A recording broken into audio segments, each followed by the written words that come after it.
श्री अग्रसेन कन्या PG college Hindaun city के digital platform पर आपका स्वागत है बच्चों। आज हम आपको बीए फर्स्ट ईयर की क्लास में यूनिट फर्स्ट से टॉपिक सोशल इंस्टीट्यूशन पढ़ाने जा रहे हैं। जैसे कि बच्चों पिछले क्लासों में हमने समिति पढ़ाया है, आपको समाज पढ़ाया है, उसी में ही सामाजिक संस्थाएं आती हैं बच्चों। ठीक है, तो आइए जानते हैं कि सामाजिक संस्थाएं हमारे लिए क्यों महत्वपूर्ण हैं और उनकी हमें जानकारी होना क्यों आवश्यक है। ठीक है बच्चों, आइए जानते हैं।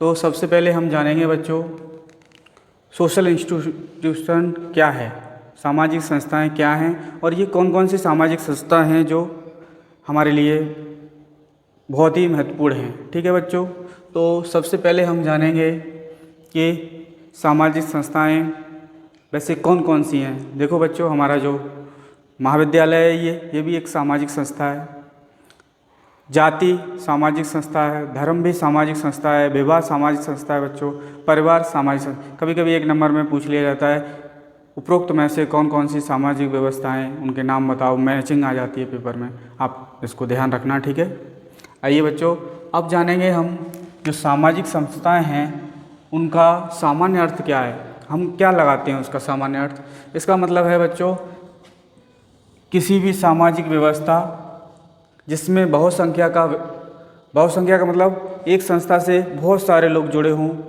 व्यवहार प्रतिमानों और भूमिकाओं से संचालित होता। बच्चों प्रतिमाएं और भूमिकाएं, प्रतिमानों का मतलब होता है पैटर्न।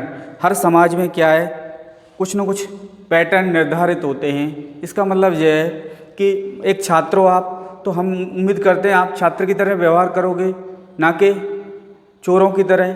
ऐसे ही टीचर है तो टीचर के अपने क्या है बच्चों, प्रतिमान है, उसके अनुरूप वो क्या है काम करेगा।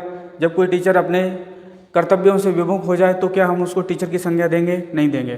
तो इस तरह से समाज में कुछ प्रतिमान डिसाइड है कि टीचर ऐसा होना चाहिए, स्टूडेंट्स ऐसे होने चाहिए, परिवार ऐसा होना चाहिए। परिवार में फिर भूमिकाएँ, मतलब रोल क्या है, उसका रोल कैसा होना चाहिए। जैसे कभी कभी बच्चों क्या होता है, एक व्यक्ति है उसको क्या है बहुत सारी जिम्मेदारियां दे दी गई हैं। जैसे कि मान लो आज मैं ही हूँ, मैं किसी का भाई हूँ, मैं किसी का टीचर भी हूँ, और भी रिश्ते हैं मेरे साथ जुड़े हुए, मैं एक जिम्मेदार नागरिक भी हूँ देश का।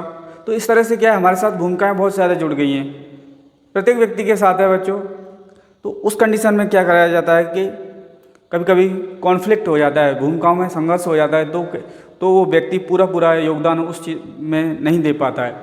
लेकिन आइए बच्चों अब ये मेन चीज़ जानते हैं कि जैसे जो संस्थाएं बनाई गई हैं उनका क्या मतलब महत्व है। जैसे कि विवाह है, विवाह भी बच्चों एक सामाजिक संस्था है, उस पर भी प्रतिमान है कि विवाह कौन से वाला समाज में ज़्यादा वो है। कुछ ऐसे विवाह पुराने ज़माने में होते थे, जैसे कि मैंने बताया, मतलब अभी पढ़ाया नहीं है आपको, आगे की क्लास में बताऊंगा। तो जो समाज में मान्यता नहीं है, जैसे कि लोग भागकर शादी कर लेते हैं, क्या समाज उनको स्वीकार करता है? कई केस में तो उनके जो माता पिता होते हैं उसको ऑनर किलिंग वगैरह उनको मार देते हैं, है कि नहीं बच्चों।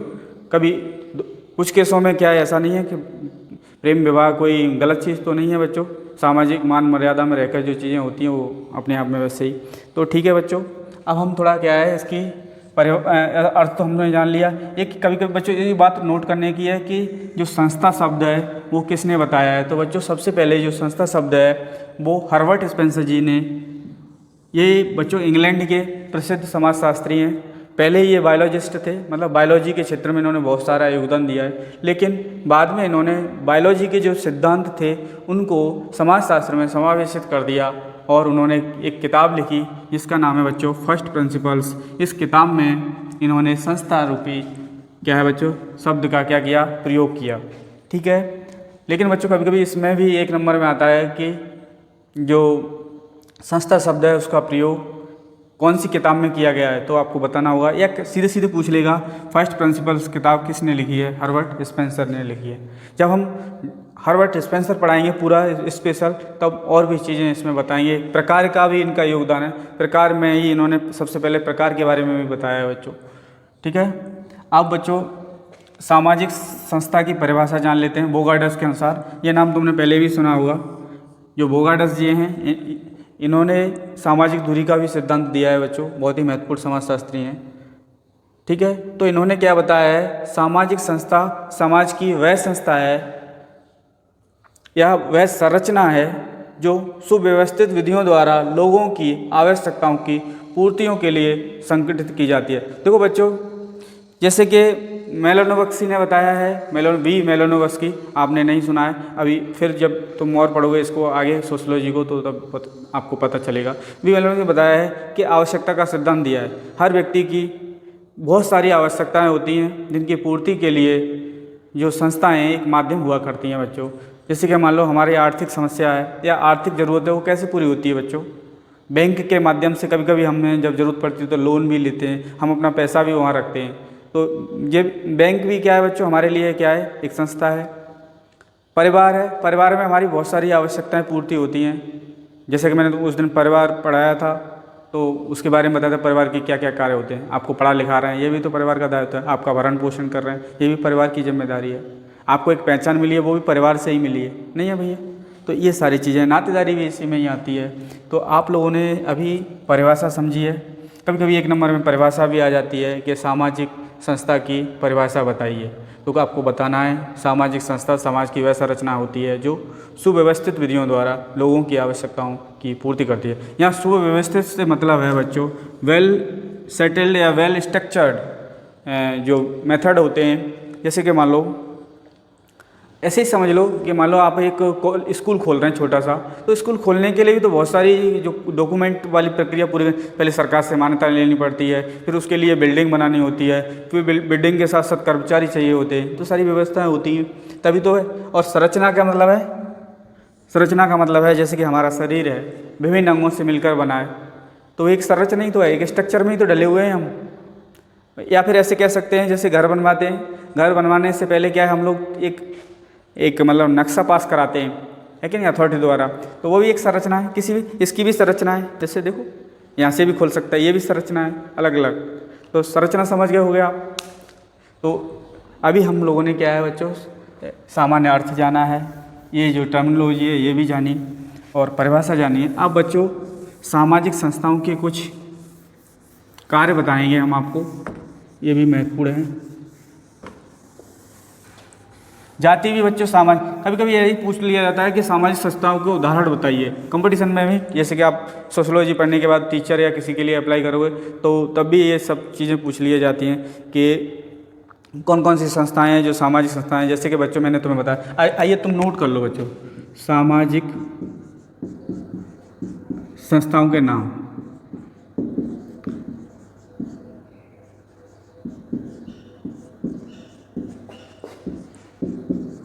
जैसे बच्चों चर्च तो आप जानते हो, गुरुद्वारा ये सब आ जाएंगे इसी में, मस्जिद वगैरह।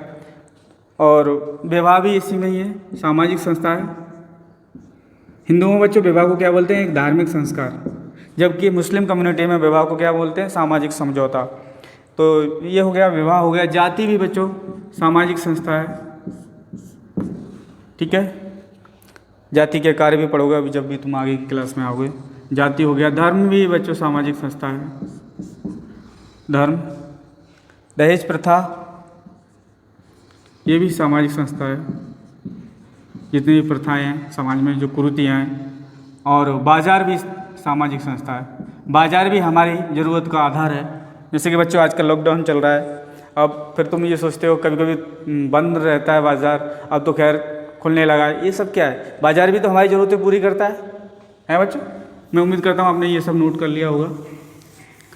अब आपको हम पढ़ाएंगे बच्चों सामाजिक संस्था के कार्य, ये बहुत ही महत्वपूर्ण है जानना आपको। सामाजिक संस्थाओं के कार्य।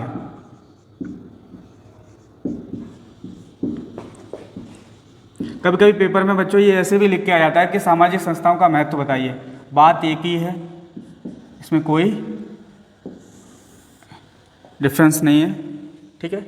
आइए पहला कार्य जानते हैं, क्या है पहला कार्य। पहला कार्य में है बच्चों आवश्यकताओं की पूर्ति में सहायक। क्या बच्चों, आवश्यकताओं की पूर्ति में सहायक। जैसे बच्चों तुम्हें कोई ज़रूरत पड़ती है तो आप किससे कहते हो? पापा से कहते हो या मम्मी से कहते हो? जैसे कि मैंने देखा है अक्सर करके अपने परिवारों में हर जगह जो लड़कियां होती हैं वो तो पापा से कहती हैं और लड़के अपनी बात मम्मी से रखते हैं। बच्चों ये बात सही है? ये मेरा खुद का अनुमान है, आइडिया है। अब समाज में क्या क्या होता है ये आप अच्छे से जानते हो। तो मैं पापा से कहना उचित लगता है कि मम्मी से कहना उचित लगता है, लेकिन जहाँ तक मेरी खुद की भी बात है, मैं अपनी बात पहले मम्मी से रखता हूँ और फिर बाद में वो चीज़ हाई कमान तक पहुँच जाती है और उसकी पूर्ति हो जाती है। बड़ा इंटरेस्टिंग है बच्चों। और लड़कियाँ तो पापा की लाडली होती हैं, इसमें तो कोई बुराई नहीं है। और लड़ाई झगड़ा भी होता है घर में तो उसका भी निपटारा तुम जानते हो, अच्छे से कर लेते हो है। तो ठीक है बच्चों, तो इसमें कौन कौन सी संस्थाएं आ रही हैं? आवश्यकता तो कोई भी संस्था आ सकती है, जैसे वैवाहिक ले लो आप, शैक्षिक ले लो। शैक्षिक में हमारा स्कूल कॉलेज है, ये भी तो हमारी आवश्यकताओं की पूर्ति करता है। देखो बच्चों, वैवाहिक तो चलो आप सब पता ही है। देखो जैसे ही गुड़िया बड़ी होती है तो पड़ोसियों को भी चिंता पहले होने लगती है कि भाई कहीं लड़का वड़का देखा कि नहीं देखा।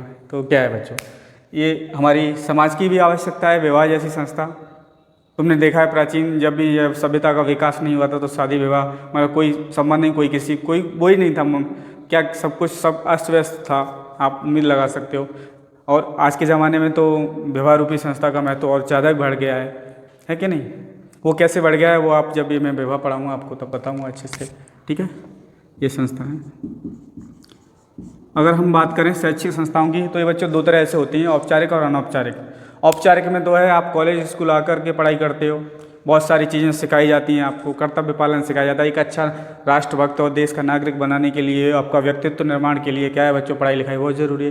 तो वो हमारे लिए क्या है, वो भी तो हमारी ज़रूरतों को पूरा कर रहा है, एक अच्छा नागरिक बनाने के लिए, व्यक्तित्व का विकास करने के लिए, कैरियर की तलाश के लिए। अनौपचारिक में बच्चों जो शिक्षा आपको स्कूल कॉलेज के बिना मिल जाए, जैसे कि कभी कभी तुमने देखा हो रास्ते में जा रहे हैं हम कुछ उल्टा सीधा कर रहे हैं तो कोई टोक देता है, बेटा ऐसे नहीं ऐसे चलो।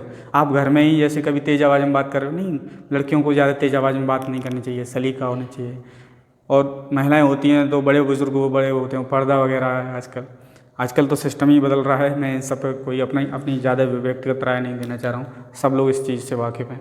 तो बहुत सारी चीज़ें मान मर्यादा होती हैं, वही प्रतिमान होते हैं बच्चों, संस्कार होते हैं हमारे, कर्म कांड वगैरह ये सब चीज़ें। तो बच्चों अब दूसरा जो कार्य है वो कौन सा है, व्यक्ति का मार्ग निर्देशन।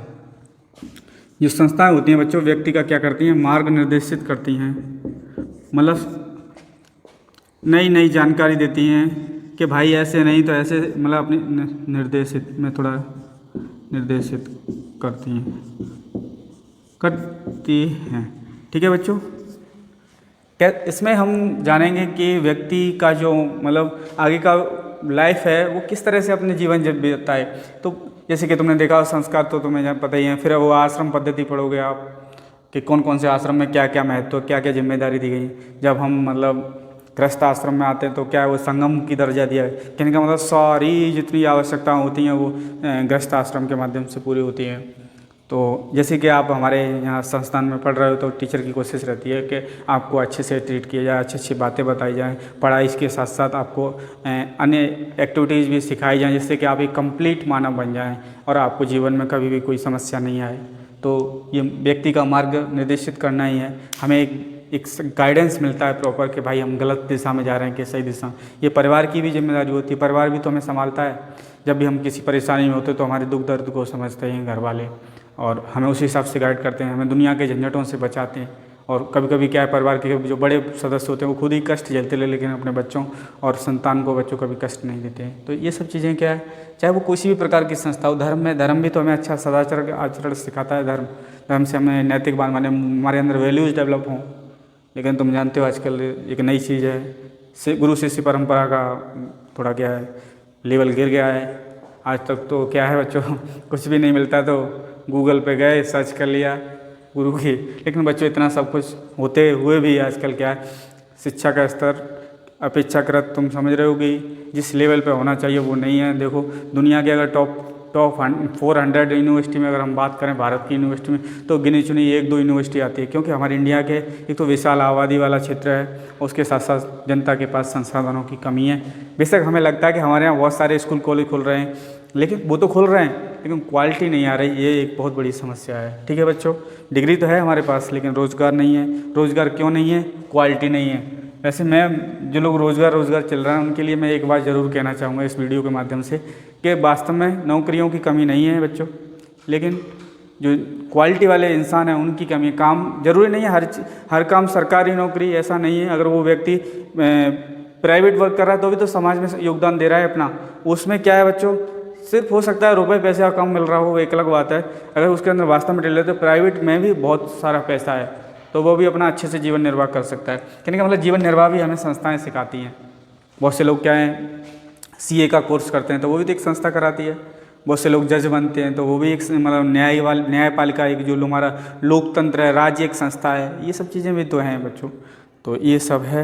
एक कभी कभी एक क्वेश्चन आ जाता है छोटा सा, समिति और संस्था दोनों हो सकती हैं, वो किस में हो सकती हैं? तो बच्चों हमारा जो विश्वविद्यालय है वो समिति का भी काम करता है और संस्था का भी। एक अभी क्वेश्चन कंपटीशन का है वैसे तो बच्चों, यहाँ आपका है अभी तो फर्स्ट ईयर में हो, तो एक एक्स्ट्रा नॉलेज के रूप में भी आप इसको ले सकते हो। ठीक है बच्चों, अब दूसरा है इसमें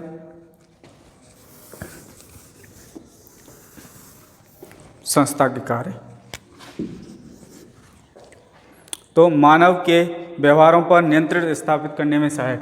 बच्चों जो हमारे मानव का जो व्यवहार है, तुमने देखा हो क्लास में जब टीचर सर या सर होते हैं तो बच्चों आपका जो व्यवहार है वो कैसा रहता है? नियंत्रित रहता है। और सर गए क्लास से बाहर और आपका कुछ भी बोले तो मतलब क्लास डिस्टर्बेंस हो जाती है कि नहीं? तो जो संस्थाएं होती हैं बच्चों को मानव के व्यवहार को क्या करती हैं? नियंत्रित करने में सहायक होती हैं।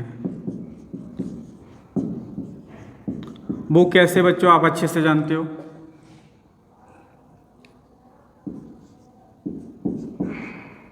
जैसे कि बच्चों पुलिस है, सोचो पुलिस नहीं हो इस दुनिया में, पुलिस जैसी संस्था नहीं हो तो क्या होगा? हर व्यक्ति अपनी मनमानी करेगा। तो इसलिए तो ये पुलिस वाली व्यवस्था बनाई है। मान लो तुमने देखा है कोई माँ बाप है, उनके बच्चे और किसी बच्चे के माँ बाप नहीं है तो वो गैर जिम्मेदाराना भी हो सकता है, क्योंकि उनको रोकेगा टोकेगा कौन? इसलिए रोक टोक भी जरूरी है। तो अगर हम जहाँ रोक टोक की बात होती है तो मानव का व्यवहार कहाँ से नियंत्रित होता है? संस्था द्वारा। धर्म भी है, धर्म भी तो हमें क्या है बच्चों नियंत्रित करता है कि मतलब कि भाई पशु पक्षियों पर मतलब उनकी हत्या मत करो। तो ये धर्म भी तो सिखाता है, गरीबों की हेल्प करो, अपने धर्म के साथ साथ दूसरे के धर्म का भी सम्मान करो, बातों का, आदर्शों का। ये नियंत्रित बिल्कुल पूरी तरह से। तुमने देखा है हम भी कहीं सड़क पे जा रहे हैं या कहीं जा रहे हैं तो हर चीज़ का नियम है, मतलब रॉन्ग साइड चलाओ तो गाड़ी भिड़ेगी कि नहीं भिड़ेगी। तो ये भी है इस तरह से। चाहे कोई भी संस्था ले लो, जैसे कि बच्चों मतलब शादी विवाह वाला सिस्टम, ये भी तो हमें नियंत्रित करता है। मतलब जब तक जैसे मान लो कोई लड़का लड़की है इधर उधर घूम रहा है और शादी नहीं है उसकी, और वो मतलब तुम जान दो जो चीज़ें, तो व्यक्ति टोकता भी है, यार कौन है ये आपके साथ, मान लो किसी के साथ कोई कुछ है तो। लेकिन जब उसकी शादी हो जाती है, जो समाज में उसको मान्यता मिल जाती है, चाहे वो उसके साथ जा रहा है आ रहा है, तो कोई टोकने वाला भी नहीं है। तो कहने का मतलब है समाज जो संस्थाएं होती हैं वो हमें नियंत्रित करती हैं, समाज को भी नियंत्रित करती हैं, हमें खुद को भी नियंत्रित करती हैं। और बच्चों अगला है सामाजिक परिवर्तन में मुख्य भूमिका संस्थाओं की। बच्चों आजकल देख रहे हैं हम परिवार जैसी संस्था में बदलाव देखा जाता है। आजकल आधुनिक जो परिवार हैं उनका स्वरूप बदला है कि नहीं बच्चों?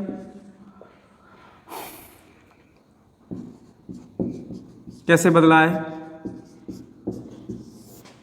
पहले क्या है बच्चों, संयुक्त परिवार हुआ करते थे, आज भी हैं ऐसी बात नहीं, लेकिन अब संयुक्त परिवारों की संख्या दिनों दिन घटती जा रही। व्यक्ति के अंदर व्यक्तिवादिता आ गई, मैं ही जीऊँ, मैं ही मतलब सब कुछ। तो क्या है, तो एकल परिवार को जन्म मिला है इस तरह से। तो एक तो ये बात है। और मतलब जैसे खान पीन का भी सिस्टम बदल गया। शादी ब्याह में तुम देखो पहले पंगत में बैठ के खाना खाते थे एक साथ, आजकल तो बफर सिस्टम चल रहा है। ये सब चीज़ें क्या है हमारे समाज को क्या कर रही हैं। वैसे मैं नहीं कह रहा कि एक तरह पूरी तरह से है, क्योंकि आजकल क्या है किस लोगों के पास टाइम का भी प्रॉब्लम है, वो लोगों की भी प्रॉब्लम है, समय की भी है। तो ये सारी वैकल्पिक संस्थाएं जिनको आर के मंटन ने बताया है अपने सिद्धांत में, प्रकारवादी सिद्धांत में बताया है उन्होंने कि वैकल्पिक संस्था भी आजकल कारगर है। जैसे कि मान लो हम आपको यहाँ पढ़ा रहे हैं अभी, तो कुछ लोग बिना संस्था के भी एनजीओ वगैरह, जिनका एनजीओ तो चलो मान लो एक संस्था है, कुछ लोग बिना संस्था के भी पढ़ाते हैं, ज्ञान दे रहे हैं, प्रवचन दे रहे हैं। तो ये सारी चीज़ें हैं। तो सामाजिक परिवर्तन में भी सहायक हैं संस्थाएं। क्यों नहीं बदलाव बच्चा, आजकल एजुकेशन में कितना बदलाव आया है। सामाजिक संस्था, पुराने ज़माने में गुरुकुल हुआ करते थे, आज तो पूरा सिस्टम ही बदल गया है, सब कुछ डिजिटल चल रहा है। ये बदलाव संस्था रूपी बदलाव है। शादी विवाह करने के तरीक़ों में भी बदलाव आया है। देखो, चाहे मतलब दूल्हा दुल्हन किसी को ढूंढना हो तो आजकल ऑनलाइन बहुत सारे प्लेटफॉर्म अवेलेबल हैं, जीवनसाथी.com और भी हैं बहुत सारे। और आजकल तो और अखबारों में भी वर्गी क्लासिफाइड आता है। तो चीज़ें बदली हैं कि नहीं बच्चों, बहुत कुछ बदला है। लोकतंत्र है, उसमें भी बदलाव आया। वोट डालने का, पहले हाथ खड़े करके वोट डालते हैं, आजकल ईवीएम से का सहारा लिया जा रहा है। तो ये सारी चीज़ें हैं बच्चों। अगला पॉइंट बताते हैं, संस्कृति को हस्तांतरण करने में सहायक। तो जो संस्कृति है उसको हस्तांतरण करने के लिए भी बच्चों संस्था रूपी, इसको बोलेंगे बच्चों ट्रांसफॉर्मेशन। वो कैसे है, जैसे बच्चों देखो, हमारे बुजुर्ग होते हैं घर में, वो क्या करते हैं, हमें अच्छे संस्कार देते हैं। वो कैसे होता है, हम लोग कहीं ना कहीं से सीख रहे हैं। आज हम आपको सिखा रहे हैं, हमें भी किसी ने सिखाया होगा, तुम भी किसी को सिखाओगे कुछ, है कि नहीं। तो ये क्या है, आज हम किसी के मतलब बेटे हैं, तो हम भी किसी के मतलब समझ रहे होगे आप तो ये सारी चीज़ें हैं। तो संस्कृति क्या है, हम बहुत सारी चीज़ें हैं जो हम अपने पूर्वजों से सीखते हैं, है कि नहीं बच्चों। हमारी बोली है, बोलचाल के तरीके हैं, पहले हम किस और तरीके से, अभिवादन का तरीका है। अब तो आजकल तो हेलो हाय वाला सिस्टम चल गया है, बाय वाला, गुड मॉर्निंग, गुड इवनिंग वगैरह। पहले तो नमस्ते, प्रणाम और पूरा सिर बंधन करके पूरा ऐसे सब चीज़ें थी। तो क्या है, कल्चर और हमारे खान पीन, रहन सहन, सब चीज़ें बदल रही हैं। और वो क्या है, हम कहीं ना कहीं से उनको हम सीख रहे हैं। ठीक है बच्चों। और सामाजिक अनुकूलन में भी सहायक हैं, कार्यों को सरलता प्रदान करने में सहायक हैं। जो हमारी संस्थाएं हैं बच्चों, जो हमारे कार्यों को आसान, मान लो मैंने तुम्हें बताया था शुरू में ही, सोचो अगर कॉलेज स्कूल नहीं हो, जैसे कि अभी कुछ दिन के लिए बंद हो गए, तो हमारा मतलब जो कितने करोड़ों बच्चों पर असर पड़ रहा है इसका। उनकी पढ़ाई नहीं हो पा रही। जब पढ़ाई नहीं होगी तो वो अच्छे मतलब उनके अंदर जो क्वालिटी है वो कैसे डेवलप होगी, उनकी पर्सनैलिटी कैसे डेवलप होगी। और बिना पढ़ाई के कुछ भी संभव नहीं है बच्चों। बिना पढ़ाई के बच्चों इंसान भी क्या है, एक पशु की तरह, है कि नहीं। तो इस तरह से क्या है, संस्था रूपी जो भी ये जो व्यवस्था है, इसका अपना अपना हर जगह पर पूरा योगदान है। और वो समाज में एक अपना योगदान हमेशा दे रही है, चाहे वो प्राचीन काल हो, चाहे आज का समय हो। इसमें संस्थाओं का रूप तो चेंज हुआ है, बदलाव हुआ है, चीज़ें बदली हैं, लेकिन उसका जो मूल उद्देश्य है वो नहीं बदला है। ठीक है बच्चों। तो मैं उम्मीद करता हूँ आपको ये वीडियो पसंद आया होगा और आप इससे निश्चित रूप से लाभ उठाएंगे। थैंक यू बच्चों, आज के लिए इतना ही।